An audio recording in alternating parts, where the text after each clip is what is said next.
앞서 소개해 주신 바와 같이 예수님의 사랑, 그 제자훈련 교재를 가지고 한 단원씩 말씀을 나누고 있는데, 오늘은 4단원, 나는 죽고 예수로 사는 사람이라는 그 4단원의 주제에 해당되는 것들을 함께 나누고자 합니다.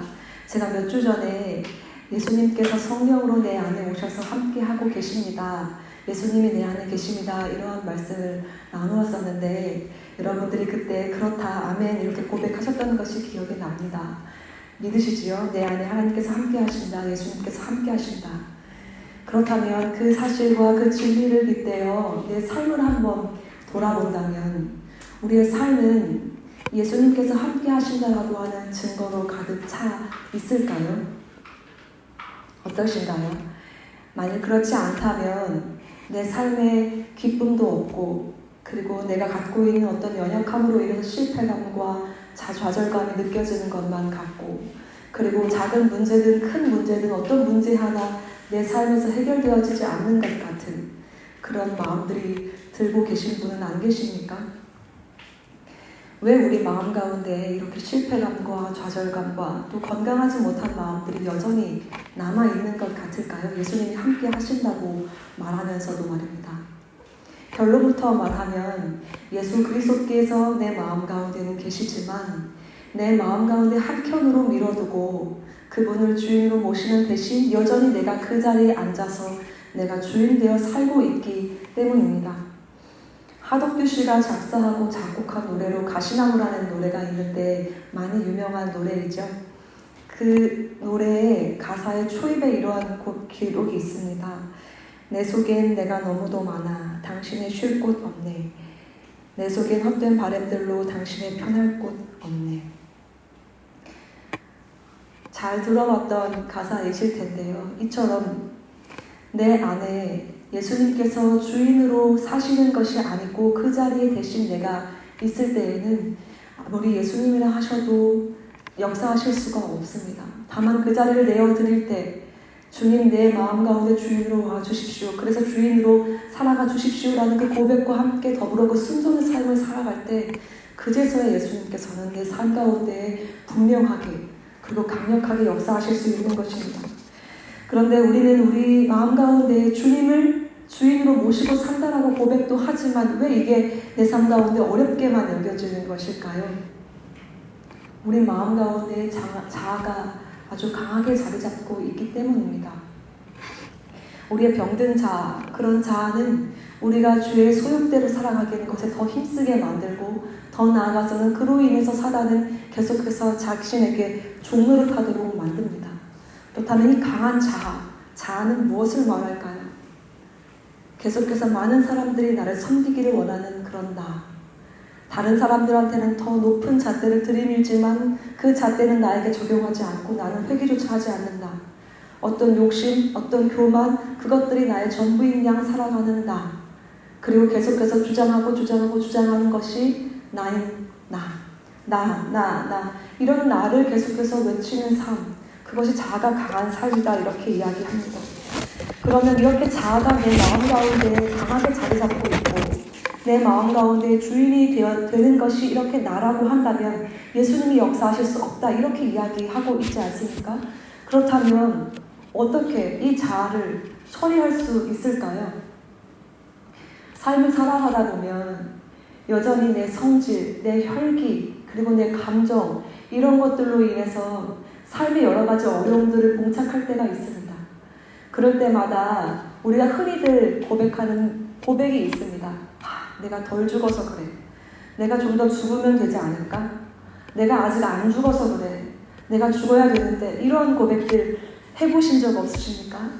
저는 있습니다. 내가 아직 덜 죽었나? 그런 고민에 쉽게 빠지기도 했었고, 그것 때문에 몇 날 며칠을 말씀을 찾아가면서 내 삶 가운데 바뀌지 않는 것인가에 대해서 깊이 좌절했던 적도 있습니다. 그런데 성경은 이렇게 우리에게 말하고 있습니다. 이미 우리는 죽었다고 말합니다. 로마서 6장 6절에도 이렇게 기록되어 있습니다. 우리의 옛사람이 그리스도와 함께 십자가에 달려 죽은 것은 죄의 몸을 멸하여서 우리가 다시는 죄의 노예가 되지 않게 하려는 것임을 우리는 압니다. 우리는 예수님께서 십자가에 죽으셨을 때 이미 우리도 함께 그 자리에서 못 박혀서 이미 죽은 자들입니다. 그렇기 때문에 우리가 믿음으로 우리는 십자가에서 주와 함께 죽었습니다 라는 그 고백을 할 때 비로소 그 고백을 시작으로 예수와 함께 살아갈 수가 있는 것입니다. 그런데 나는 죽었습니다 라는 이 고백은 오늘 본문의 사도 바울도 동일하게 했습니다. 사도 바울도 자신이 죽었음을 믿음으로 선포했고 그것을 믿음으로 받아들였습니다. 우리도 똑같은 것이죠. 더 이상 죽으려고 애쓰지 않아도 되는 것입니다. 성경이 말하는 그대로 나는 이미 죽었습니다 라는 것을 믿음으로 취하고 고백하는 것입니다. 그래서 우리 자신에게 사망 선고를 하는 것입니다. 나는 십자가에서 죽었습니다 라는 고백 말입니다. 그런데 나는 십자가에서 죽었습니다 라는 이 고백만 한다면 우리에게 무슨 소망이 있을까요? 이 고백 뒤에 분명한 다른 고백 하나가 더 있습니다. 나는 십자가에서 죽었습니다. 그렇기 때문에 나는 예수로 사는 사람입니다. 예수님이 나의 생명이십니다. 예수님이 나의 전부이십니다. 이 고백까지가 덧붙여져야 우리에게 소망이 있는 것입니다. 그렇다면 예수님 안에서 내가 죽고 내가 예수의 생명으로 산다 라는 이 고백을 계속해서 믿음으로 하면서 살아갈 때 우리 삶 가운데 나타나는 결과는 어떤 것일까요? 놀랍게도 우리 안에 욕심, 우리 안에 두려움, 우리 안에 조바심, 우리 안에 분노, 다스리지 못하는 감정, 그런 것들이 사라지고 하나님으로 인한 기쁨이 회복되고 언제나 어디서나 사랑하고 감사하는 삶을 살아갈 수 있게 됩니다. 이것이 진리입니다. 이것이 참입니다. 그렇다면 여러분들은 이 진리 앞에 어떤 생각을 하고 계신가요? 믿어지십니까?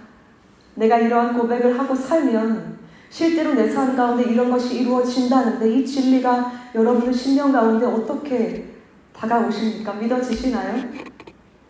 많은 그리스도인들이 이 진리 앞에서도 마음을 쉽게 정하지 못하고 의심하고 살아가는 이유가 있습니다. 왜냐하면 살아가다 보면 여전히 내 안에 남아있는 혈기, 분노, 나도 어쩔 수 없는 나의 감정, 이런 것들이 여전히 나를 휘어잡고 있고 나를 도사리고 있고 내가 그것에 넘어진다라고 생각하고 그런 것들을 경험하고 있기 때문입니다. 그러나 사도 바울의 고백을 들어보십시오. 그는 고린도후서에서 이렇게 말했습니다. 나는 단언하건대 날마다 죽습니다. 이것은 우리 주 예수 그리스도께서 여러분에게 하신 그 일로 내가 여러분을 자랑스럽게 여기는 것만큼이나 확신합니다. 내가 단언하건대 나는 날마다 죽습니다 라고 하는 그 사도 바울의 고백과 같이 사도 바울도 날마다 죽는다라고 하는 고백을 그의 삶 가운데에 계속해서 드렸습니다. 이 고백은 사도 바울도 역시 죄성이 여전히 남아있었던 사람이라고 하는 것입니다. 그도 역시 그 죄성을 이기지 못하는 사람이지만 죄의 본성을 그 육신을 입고 살아가는 자이지만 그럼에도 불구하고 그가 믿음으로 그 고백을 드리고 그것을 믿음으로 취했다는 것입니다. 그래서 나는 죽었고 내 안에 예수께서 사신다 라고 하는 이 진리가 그의 인생 가운데 특별히 매 순간의 삶 가운데 역사하실 수 있도록 계속해서 주님 앞에 그 고백을 드렸던 것이죠. 그렇기 때문에 그는 그 믿음으로 인하여 하나님께서 충분히 그의 삶 가운데 역사하실 수 있도록 자기 자신을 내어드렸던 것입니다.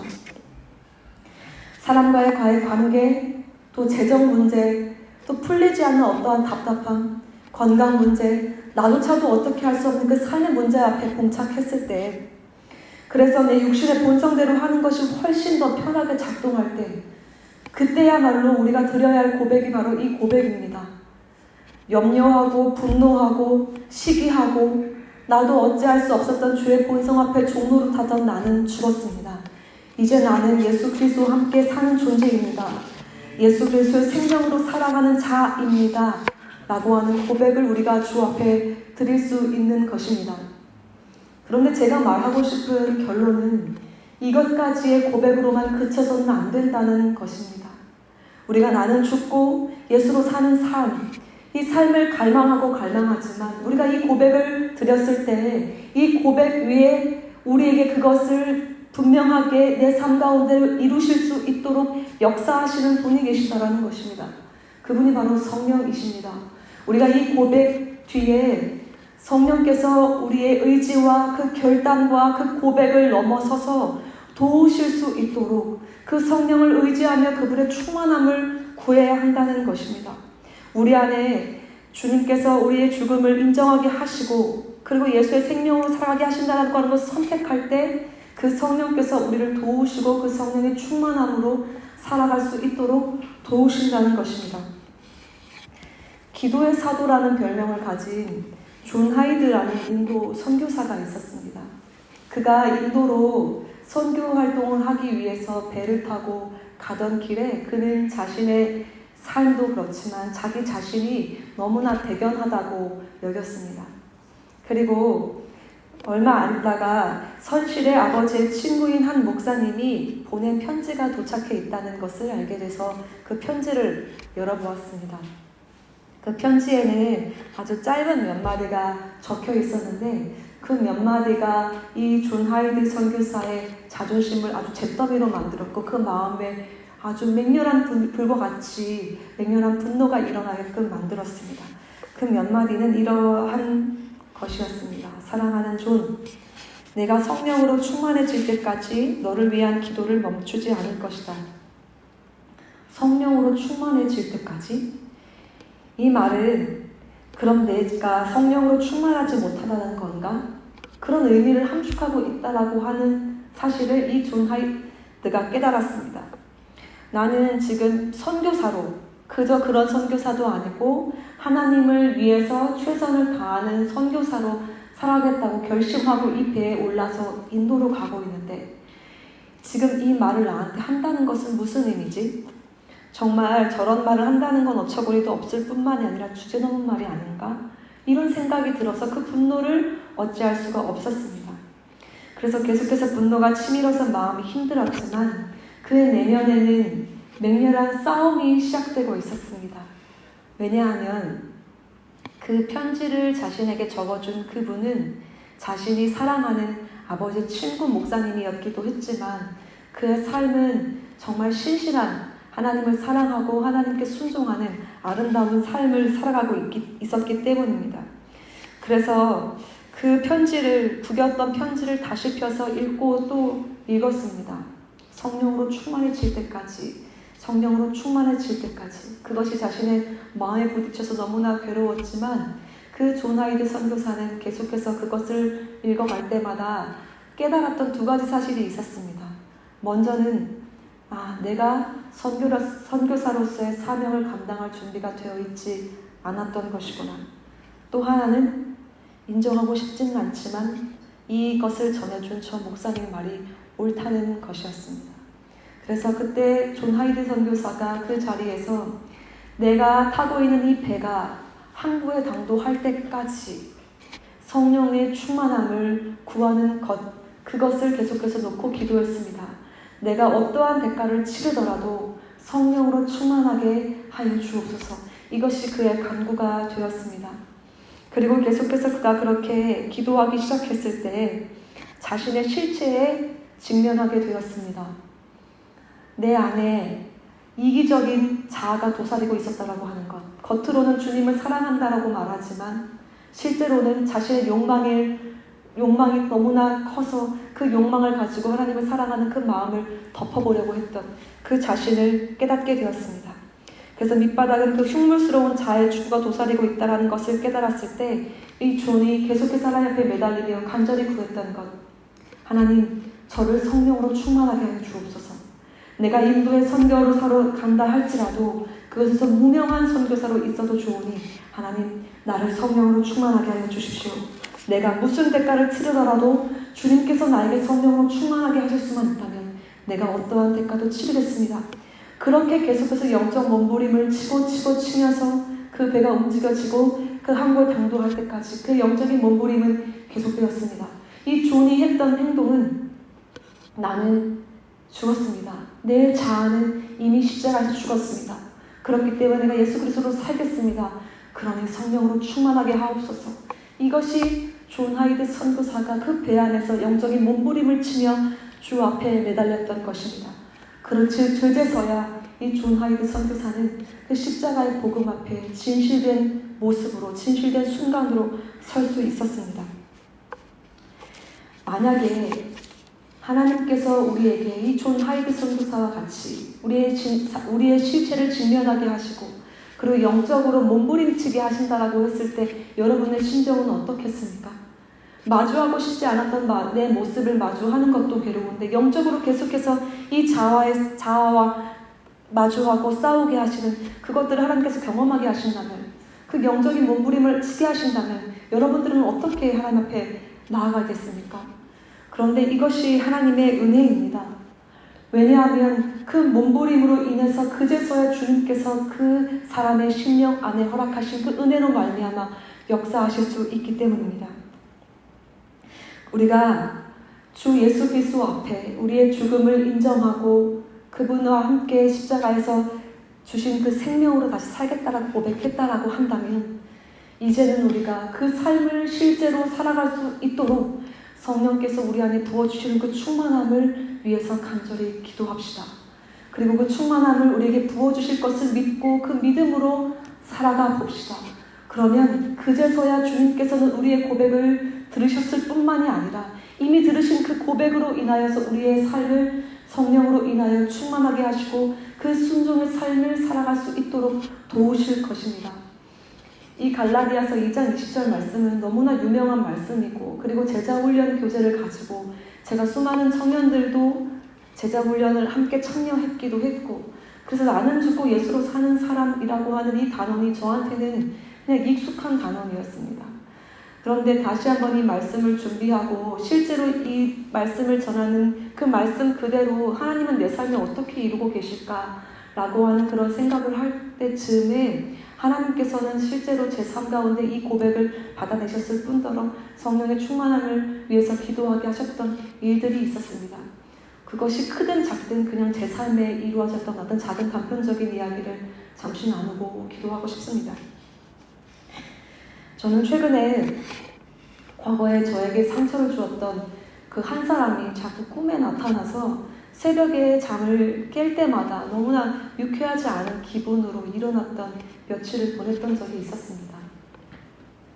왜 이 사람이 계속 꿈에 나올까? 반복해서 계속해서 꿈에 나오는 것이 유쾌하지도 않았지만 제 마음 가운데 분명히 그 사람을 용서했다고 생각했는데 왜 그 사람이 나에게 계속해서 무언가를 아프게 하는 것 같지? 라는 생각이 들었습니다. 그리고 제 마음 한켠에 상대로부터 사과받고 싶어하는 마음, 그리고 억울한 마음, 여전히 용서하지 못하는 그런 마음이 있다는 것을 알게 되었습니다. 그리고 제 마음에 동시에 찾아왔던 마음은 그때 내가 그 사람한테 이렇게 행동했었으면, 그러면 그 사람이 나한테 이런 행동을 하지 않았을까? 그러면 나는 이렇게 행동했었으면 되지 않았을까? 라는 그런 자책감이 밀려오기도 했고, 동시에 또 다른 마음으로는 저 사람은 아무리 그래도 그렇지 나한테 어떻게 그런 행동을 할 수 있지? 진짜 이해할 수 없어 라는 그런 아주 마음 가운데 있는 깊은 곳에서부터 정죄감이 밀려 올라왔습니다. 여러 가지 감정과 또 여러 가지 불편한 마음들로 복합해 있을 때 제가 준비하고 있던 이 설교의 말씀이 생각나서 그 자리에서 이렇게 고백했습니다. 그 사람으로부터 받은 상처로 인하여 자책하고 정죄하는 송명진은 죽었습니다. 자책하고 정죄하고 있는 송명진은 죽었습니다. 이것을 몇 번 계속해서 반복했을 때 제 안에 두 가지의 생각이 들었습니다. 첫 번째는 이 고백은 하나님이 참 기뻐하시지만 사단은 이 고백을 아주 정말 경멸하도록 싫어하는구나 라는 생각이 들었고, 또 한 가지는 여전히 사단은 내 마음 가운데 자책과 원망과 억울과 분노와 그리고 여러 가지 아주 악한 감정들을 속임 가운데 심어놓고 그것들로 인해서 내 안에 쓴뿌리를 생성시키고 계속해서 그것을 뒤흔든다는 것이었습니다. 그래서 저는 그 고백 마친 이후에 그렇지, 나는 예수 그리스도로 사는 사람이지, 저는 이제 죽었습니다, 이제 예수로 삽니다 라고 고백하면서 성령님을 의지하고 초청하며 이렇게 기도했습니다. 성령님을 의지하며 기도합니다. 사단이 원망, 두려움, 미움, 거절감으로 진을 치며 괴롭게 했던 것들을 주 예수 그리스도의 이름으로 파합니다. 더 이상 사단의 속임에 지지 않게 하소서. 저의 옛사람은 죽었음을 믿습니다. 저는 주의 것입니다. 성령님을 초청하오니 제 마음 가운데 온전한 주인이 되어 주옵소서.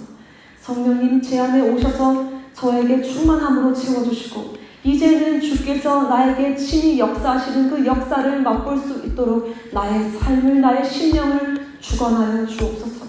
그렇게 기도하기 시작했습니다. 그러자 실제로 정말 제 마음 가운데 하나님께서 도우신다라고 하는 확신이 들었습니다. 그리고 그 이후에 제 밤, 그리고 제 새벽은 아주 고요하고 평안하게 되었습니다. 여기 지금 앉아 계시는 여러분들 중에 혹시라도 여러분들의 삶의 어떠한 영역들 중에 이것은 되지만 이것은 안 돼, 이것은 되는데 이것은 죽음으로 넘겨지지가 않아 라고 하면서 괴로워하시는 분들이 혹시 계십니까? 그것 때문에 속절없이 반복되는 죄 앞에서 무너지는 것, 어떤 말과 행위로 인해서 짓는 죄만 반복적으로 짓는 죄가 아니지요. 염려와 두려움과 분노와 시기와 여러 가지 것들로, 생각들로 짓는 그 죄도 반복해서 짓는 죄가 될 수 있습니다. 여러분들의 마음 안에 계속해서 그러한 것들로 인해서 죽음으로 처리되지 않는 것들이 있지는 않으십니까? 재정의 어려움으로 인해서 이 영역만큼은 나는 안 돼. 그리고 사람들과의 관계에서도 이것만큼은 나는 진짜 안 돼. 어떤 건강에 있어서도 이것만큼은 나는 진짜 너무 염려스럽고 너무 절망스러워. 여러분들 삶 가운데 과거에 나로부터 자유하지 못하고 그것에 있는 상처로 계속해서 나를 생채기나며 내 마음 가운데 아픔으로 인해서 왜 나한테는 이것이 도려내지지 않는 거지? 왜 나는 이것만큼은 죽음의 영역으로 처리되지 않는 거지? 이러한 영역들은 없으시냐고 묻고 싶습니다. 여러분들의 삶은 어떠하십니까? 만약에 우리가 우리의 삶에서 일어날 수 있는 여러 반경 가운데에서 일어날 수 있는 여러 어려움들과 또 문제들, 그런 문제들로 인해서 죽음의 골짜기를 내가 건너간다고 할지라도 담대하십시오. 주 예수님께서는 혼자 십자가에 달려 죽으신 것이 아니라 우리와 함께 십자가에서 죽으시고 우리를 다시 살려내시며 그 예수 그리스도의 생명, 그 존귀하신 그 생명을 우리에게 주셨습니다. 그래서 우리가 그 생명을 힘입어 살아갈 수 있는 거룩한 주의 자녀가 되었습니다. 이것이 우리에게 놀라운 복음이자 진리입니다. 그렇기 때문에 주 예수 그리스도께서는 이미 우리 안에 있는 어려움, 우리가 넘겨지지 못한 것 같은 그 죽음의 골짜기를 건너고 있는 마음, 우리의 심령의 쓴뿌리, 모든 것들을 주님은 이미 알고 계시고 사단의 속임조차도 알고 계십니다. 그러므로 우리가 해야 할 일, 그 지독한 병든 자와의 이별을 선포하고 죽음으로 선포하고 그것을 십자가에 처리하여 넘기고 이제는 예수 그리스도의 생명으로 살아가겠노라고 결단하고 그 고백 위에 주께서 더하여 주실 그 성령을 구하며 나아가는 것입니다. 저는 감히 하나님께서 우리가 이것을 고백하고 주의 생명을 취하는 그 고백을 하는 것과 성령의 충만함을 구하며 살아가는 것, 그것을 하는 삶을 반복해서 해나갈 때 성령님을 초청하는 그 우리의 심령 가운데 분명히 주님은 오시고 주님 우리의 삶을 완전히 뒤바꿔 놓으실 수 있을 것이라고 믿습니다. 그래서 이 시간 함께 찬양하고 기도할 때 성령께서 우리의 심령 가운데 정말 분명하게 사라져야 할 것들은 완전히 태우시고 그리고 주님께서 허락하시는 그 성령이 온전히 임해서 우리가 완전히 새로운 심령으로 거듭나는 것, 그것을 우리의 지금 삶 가운데 이루실 것이라고 믿습니다. 그렇게 되기를 축원합니다. 그 마음을 가지고 우리를 도우실 성령을 의지하며 함께 찬양합니다.